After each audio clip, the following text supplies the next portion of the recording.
with the cold, dark waters of Puget Sound pressing down upon me. Catherine Holly Black grew up. She married and had a daughter of her own, a daughter she named Kitty. Kitty was a prodigy. She played the violin like an angel. I have always known that magic, most magic, is fake magic. But Kitty made me believe that music is real. And I still believe it. Something has to be true if this tawdry world is to make any sense at all, doesn't it? Well, doesn't it? So I believed in Kitty.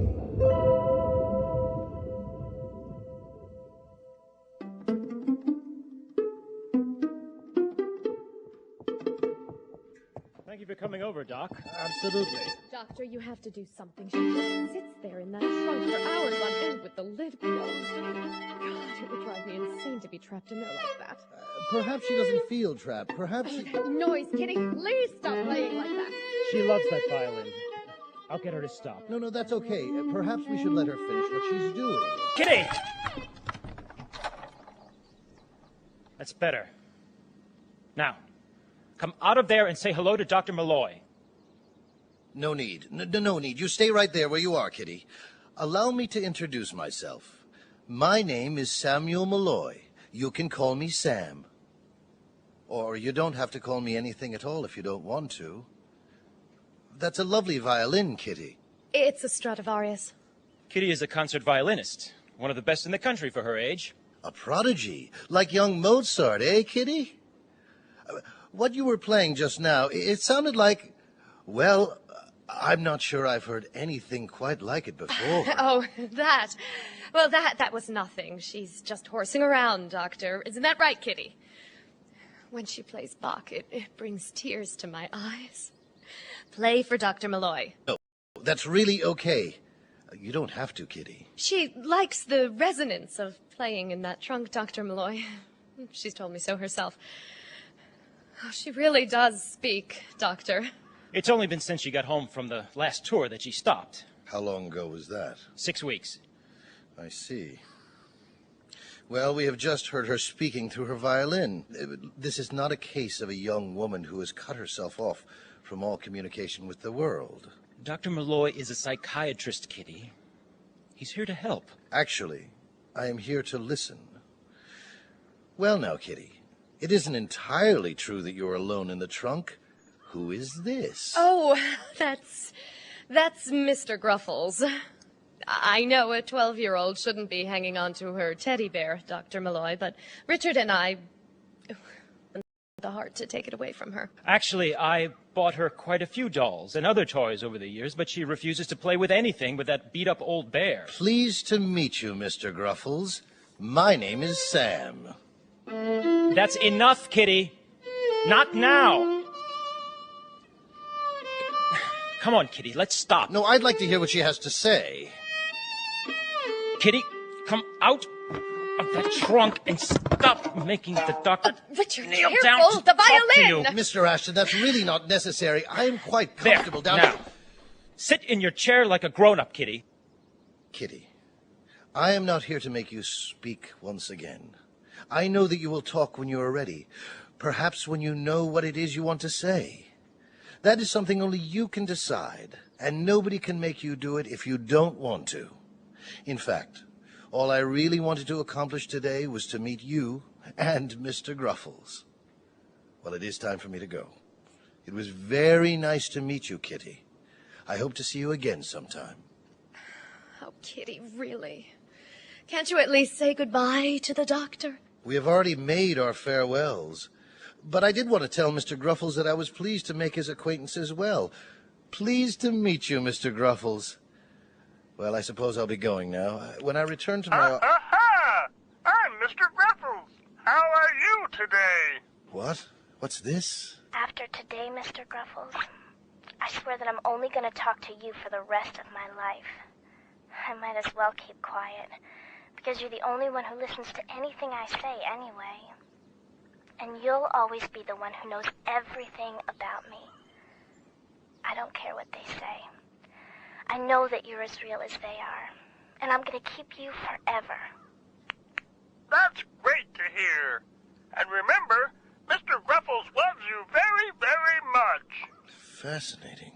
Yes, it's one of those talking bears with some sort of chip inside it that records what you say when you press a switch in the paw. Catherine bought it for her years ago. I thought it was a piece of junk, but the thing seems to last and last and last. Absolutely fascinating. Kitty, thank you. Thank you for playing that for me. I hope we get a chance to meet again real soon. Well, I must be getting back to the office. I will most definitely be in touch. Very well, Doctor. Believe me, we'll spare no expense to get our Kitty back in top form again. Yes, Let's see the doctor out, Richard. Of course. I'll get your coat from the hall closet, Doctor. Yes, thank you.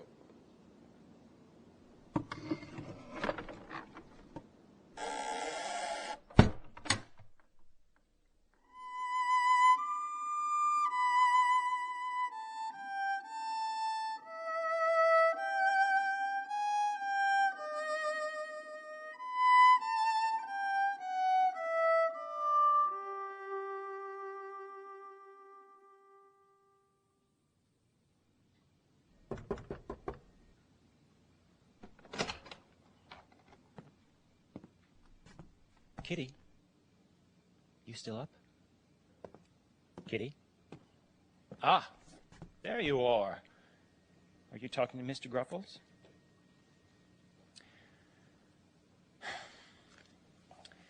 Kitty, I'm sorry.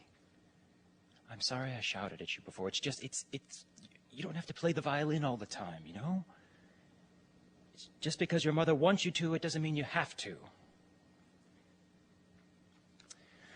I have an idea to cheer you up, okay? I'll make you an ice cream sundae, and we'll watch a video in the den. Come on, you like it when I make sundaes for you with lots of marshmallow fluff on top? Kitty? There. Was that a smile? That was a smile. I think I saw a smile. Oh, Kitty. I love you so much. Why won't you talk? Why won't you talk to me, Kitty?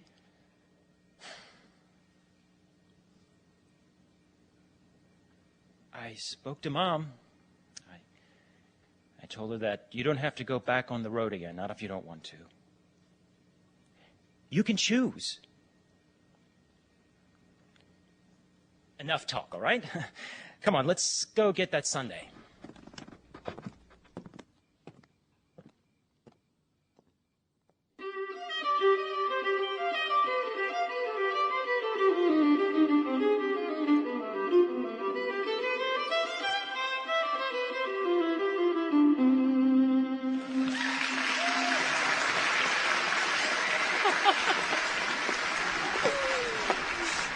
Oh, that was wonderful, Kitty. That was better than you've ever done it. I felt the joy in the music this time. I'm very, very proud of you. She was amazing. Congratulations, young lady. I think you've got this competition all sewn up. If you keep this up, you're gonna trounce that Baker boy. He's all technique. Putting true feeling into the music is what music is all about, and you've got that, Kitty. Oh, I can't wait to see his mother's face when you win the grand prize. What is it? Honey, what is it you want to say to me? Oh, Kitty. Kitty, you've broken a perfectly good E string. Yes, all right. I get it. Something's still not right. But that Bach sonata. The doctor was right. You do speak through your music. You're happy now that we're on the road. A mother can tell. Even if you don't know it yourself, you're happy. Hey, is this your traveling trunk, lady? It's my daughter's now. Well, where do you want me to put it? Well, where do you suppose? Follow me. Yeah. All right. Aw, geez, slow down, would you? This thing's gonna break my back. It feels like it's bigger on the inside than the outside.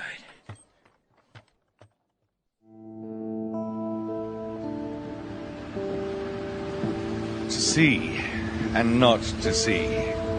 To be always present and never there. Mine has been a curious life. I understood Kitty and her decision not to speak. All right, I admit it. I was her shelter. I thought I knew what she was going through far better than anyone else. Certainly better than her mother. I am an old fool. Because of course I wasn't always present. Of course not. Once again there were the hotel rooms. The endless hotel rooms. But this time the door was shut to me. But I was left in the cold confines of Catherine's station wagon in the rainy parking lot.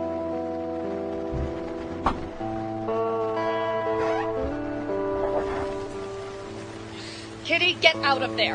Absolutely not. I am not letting my 12-year-old daughter sleep in a trunk in the back of a station wagon in a hotel parking lot in Springfield, Missouri. I wanted to keep Kitty safe at all times, but I couldn't. And Catherine was the reason. Catherine, the little girl I thought I had saved. She was beginning to remind me of her father, to remind me of him a great deal. But get your night dress out of there. No, not that one. It's filthy. The pink one. I've got your violin and Mr. Gruffles. Come on, then.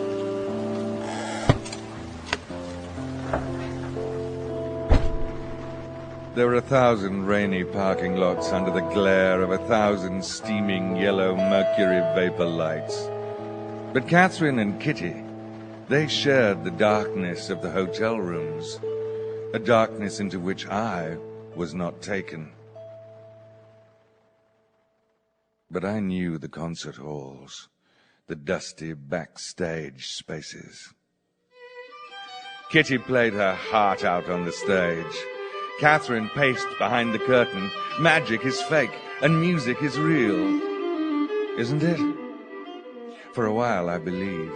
It was easy to believe when I heard Kitty play the violin.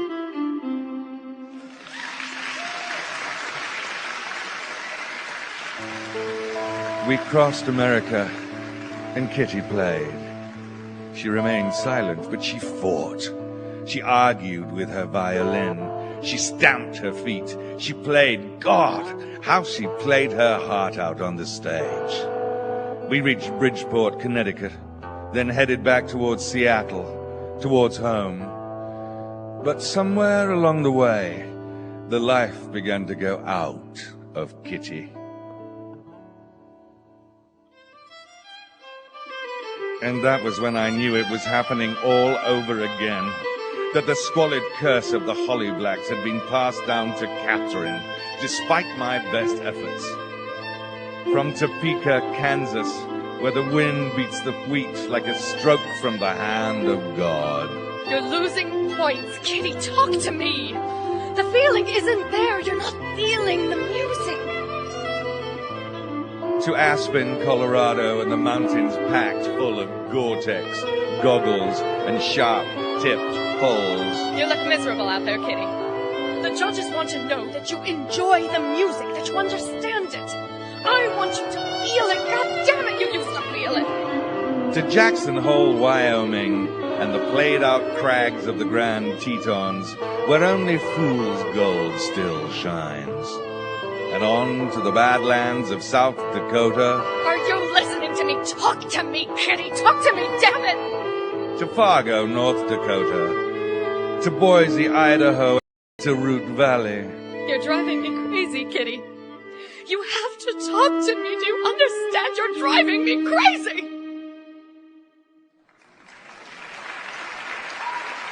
Thank you, Mr. Baker.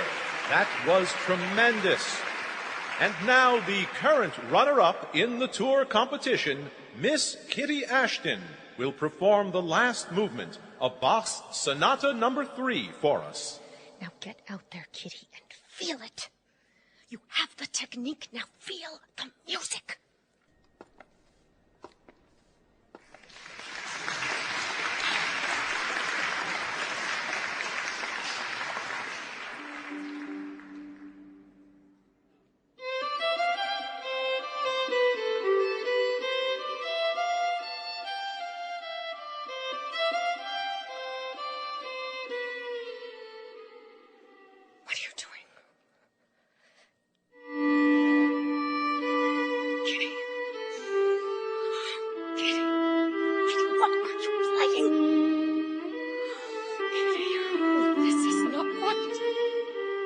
This is not right.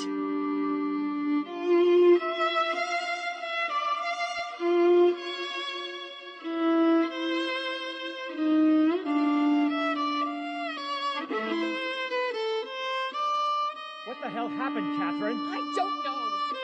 She got worse and worse on the tour, and then she started playing that stupid song. She deliberately lost the competition. I have to believe she did it on purpose, only I can't say why. And it's all she plays now. She still won't say a word, Richard. And the competition? Lost. What did you do to her on the tour, Catherine? Did you hit her or something? Of course not. I can't believe you could even imagine such a thing. I love my daughter. Well, what then, Catherine? Maybe I pushed her too hard. But not any harder than before, not any harder than I pushed myself. I don't understand it. I just don't understand. I'll tell you what, Catherine. I've had about enough of your badgering my child. She is my child, too. I stood by when you've taken her from our home, and you said you married me to get away from that life. To get away from ugliness. Not from the road. Not from giving a beautiful performance. That was what I loved about growing up. It's all I have to give her. Your father was a low-rent con man. Oh, and you know what? You're a lawyer, Richard. Sometimes I think I ran right back to Daddy. I guess your rent's a little higher, but it amounts to the same. How dare you? Richard, you did show me something higher. You have wonderful taste in everything. In music, in life. I love you for that. And we have Kitty. Don't you see? I want something extraordinary for Kitty.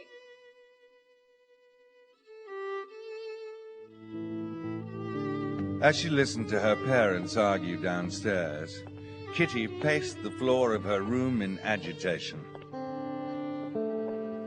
But after a while, she stopped and opened me up. She climbed inside as she had so many times before. Still no words, only the violin and Kitty's gentle tears. I held her safe. At least she was home, and I could be with her in her room. Richard at least understood Kitty's cry for help. All was not lost, or so I thought.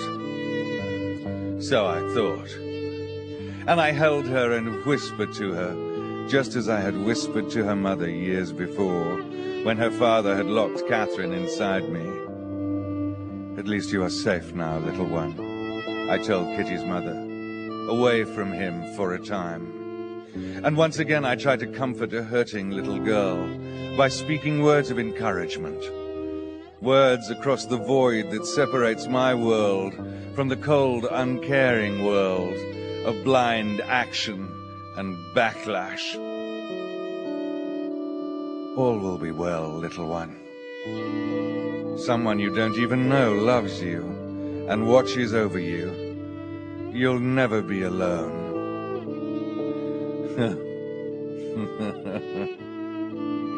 I told her that all would be well. I'm going out for a while. And when I come back, I'm taking a far stronger hand in Kitty's upbringing. A far stronger hand. Do you hear me? I swear I didn't. A far stronger hand. I swear I didn't mean to hurt Kitty.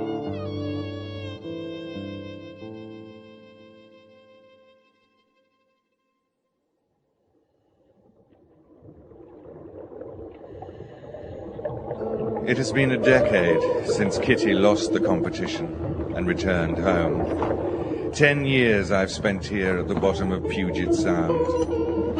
I believed I would find a final end here, disintegrate to a skeleton of iron straps and corroded hasps. But I have not rotted yet. And now someone has found me. What a surprise that someone has in store. For I am bigger on the inside than the outside. No, not in a physical way, but in the way that a whisper is more than mere air. In the way that the discovery of a secret can hold within it a larger secret still.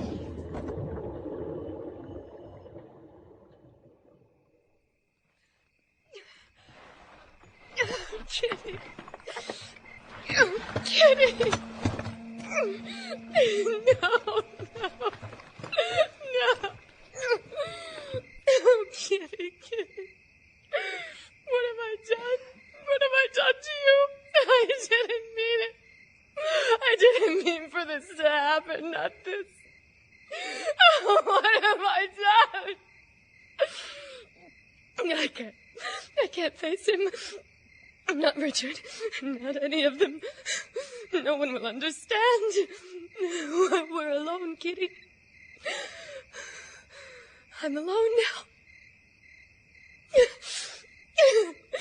I'm so sorry, Kitty. I'm so sorry. Oh, Catherine dug. She dug into the ground for hours and hours. Dug into the sandy Vashon Island ground behind her house, while across Puget Sound the lights of Seattle glimmered in a distant twinkling sonata. And the night grew chilly, and the ferry boats mourned.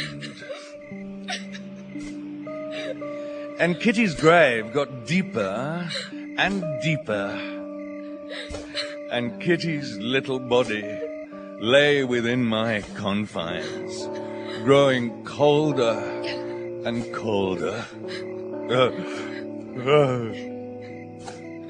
with a D-string wrapped around her neck. Oh, I hated Catherine Ashton. I hate her still.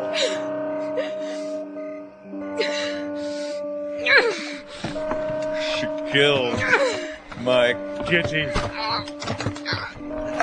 She killed her. Kitty! Kitty! No!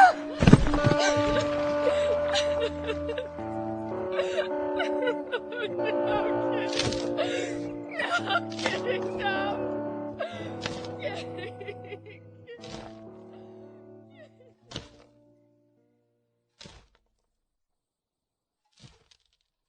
For 3 days, I waited under the ground. Waited to be discovered, dug up by the authorities. Waited alone with my dear little Kitty down there in the dark. But nothing happened. No one found me. And that is when I made my decision. You see, I did once belong to a magician.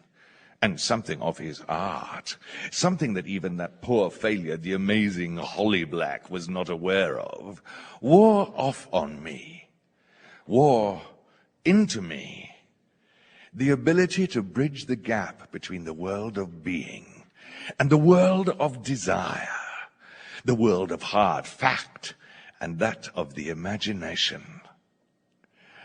I imagined that Kitty played on. For there she was within me, after all, bundled as Catherine had placed her with her violin. So why not imagine that Kitty awakened? Kitty, Kitty, my child, you have your violin. You can play now and I'll listen. I'll listen to you, Kitty, no matter what you want to play. I'm here, Kitty. I'm here.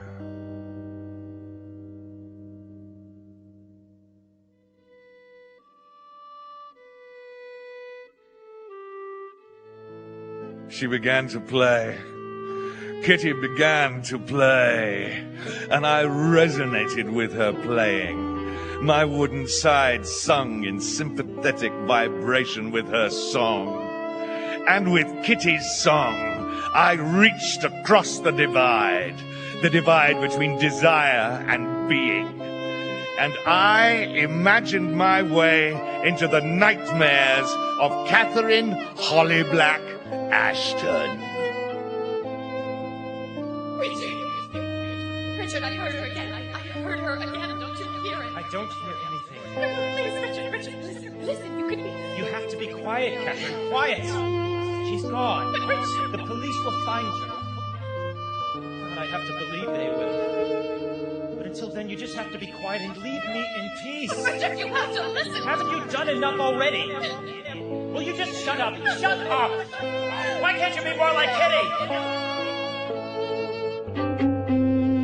And a month later, it was with grim satisfaction that I heard the shovel once again digging me up.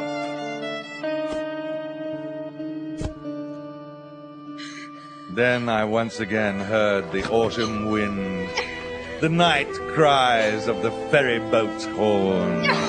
Kitty! Kitty! Kitty! Oh, Catherine struggled to pull me down the path to the beach. I didn't make it easier for her. Oh, Kitty! All the weight of her heart was within me, and she was pulling it along, pulling it along, pulling it along.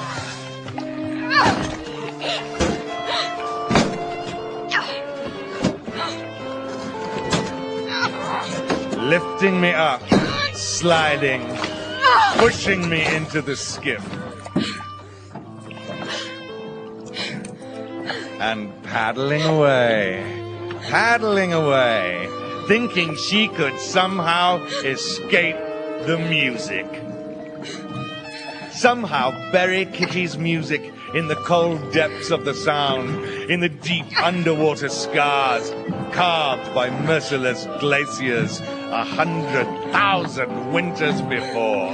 Farther out! Farther out!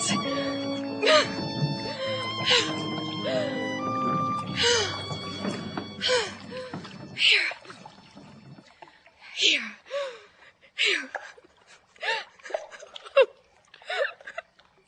Oh, Kitty. Oh, Kitty, I'm so sorry. I just couldn't take it anymore.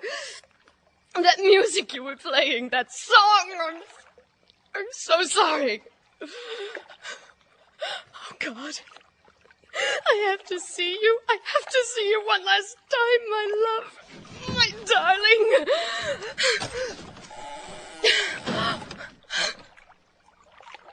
Oh, Kitty. My Kitty. You're so cold. I wanted to give you Mr. Gruffles to keep you warm. I brought him for you. Here, Kitty. Here he is. Here he is. Let me set him in beside you. And then I won't disturb you anymore, my darling.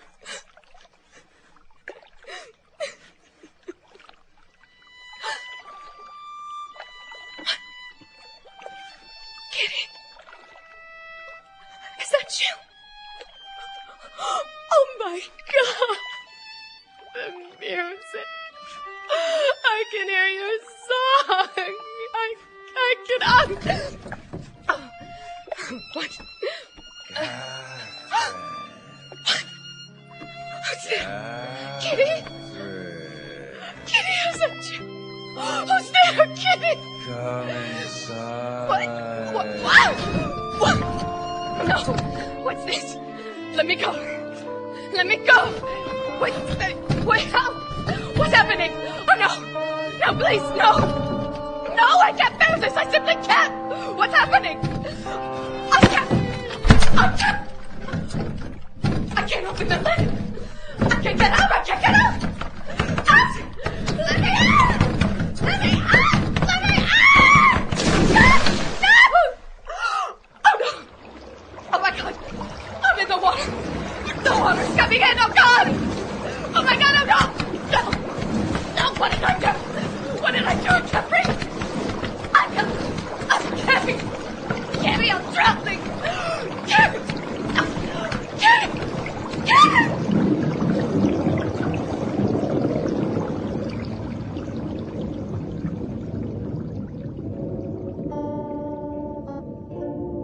And so, after all these years, they have found me. For so long, the sky above was only the distant mirror of the water's surface, hundreds of feet above me. It seems I am to be once again hoisted into the world. But I've done my duty, and whether at the bottom of the sea or in the cold light of the sun, I know that Kitty has been revenged. Not that any of what I did matters. Not that anything has ever mattered since Kitty went away. Oh, I miss Kitty. I miss that child so.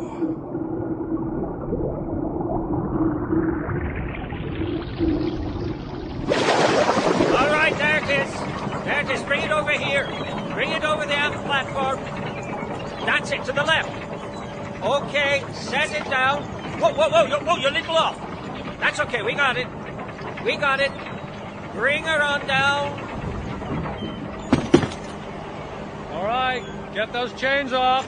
Get them off. Yes, sir. All right, Sid. Let's get your forensic shots, just in case the good doctor here turns out to be right.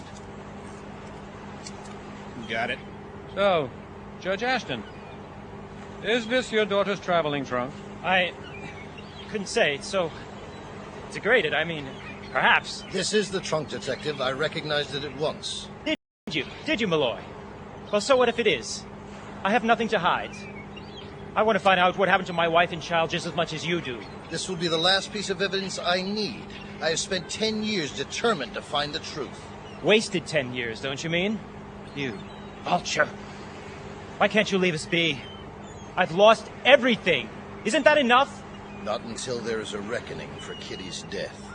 You do believe in justice, don't you, Judge Ashton? All right, that's enough. Looks like most of the water's drained out from all the holes. Open it up. Yes, sir.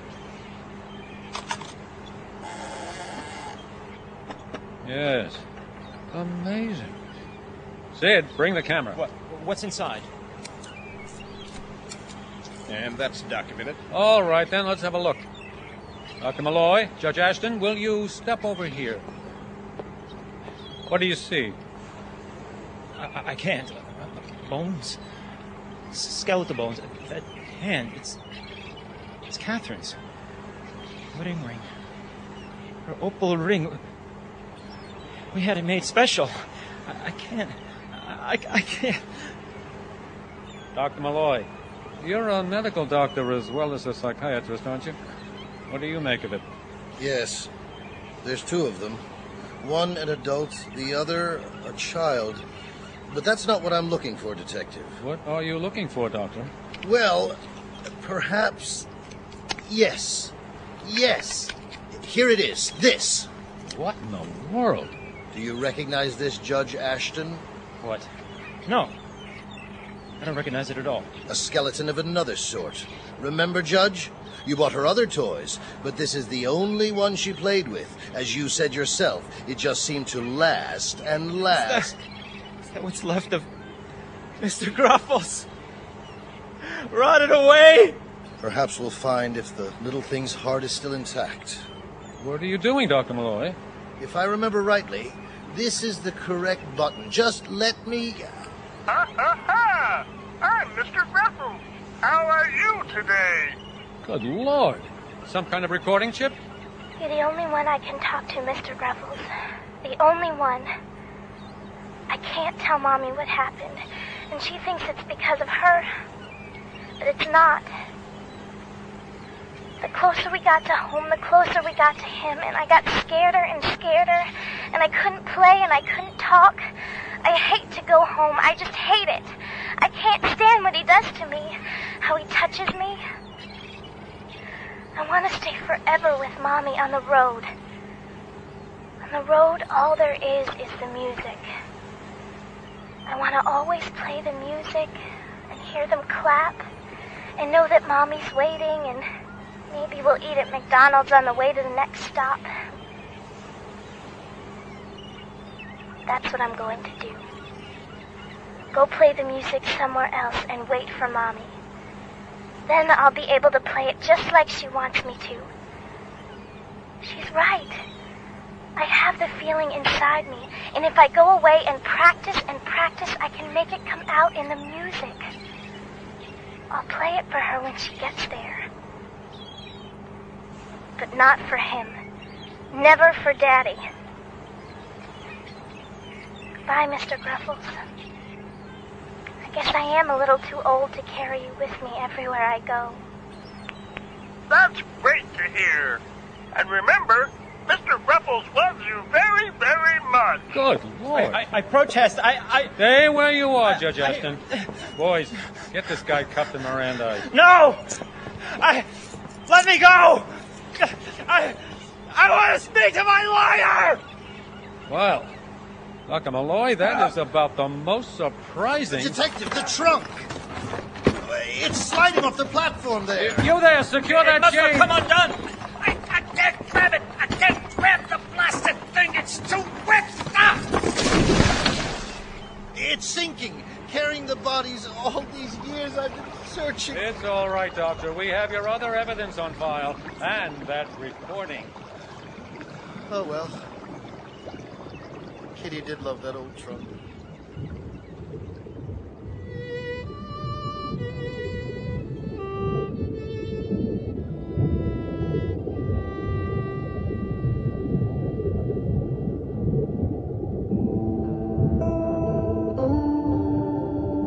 There are things hidden in the depths of the ocean, better left undisturbed. No, hell, strike that. Of course, such talk is pretty much rubbish. We find what we find, and what is lost is not lost due to any heavenly agency or the workings of fate. It's all random. The push of molecule against atom until a man looks this way instead of that.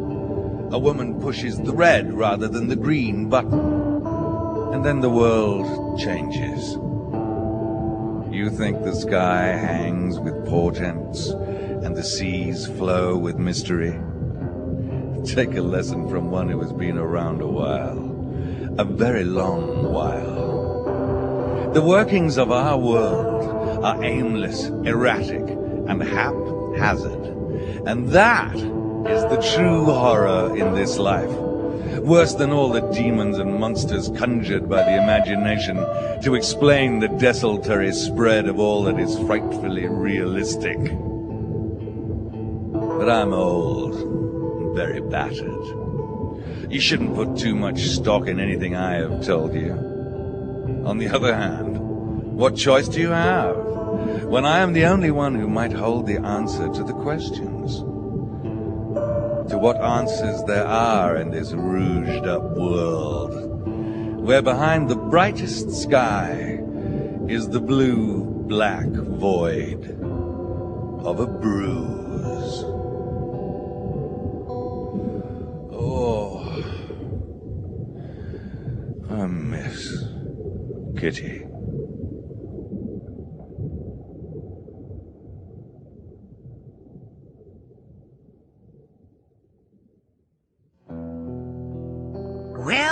Well, kiddies. How's that for a tug on the old heartstrings? Makes you just want to cry your eyes out over poor Kitty. If you do, pick those baby blues up quickly and pop them right back in your head. Because I'm afraid my pet rat Wally is quite the connoisseur. He thinks eyeballs are a delicacy and taste just like caviar. Personally, I think they taste a lot more like chicken. Well, creeps, you can count on me to return soon with another delicious dollop of dread to satisfy your appetite for the terminally morbid. Until then, I'll leave you with this bit of Crypt Keeper wisdom. Surround yourself with lots and lots of friends, kiddies, for as we say around the crypt, the morgue, the merrier.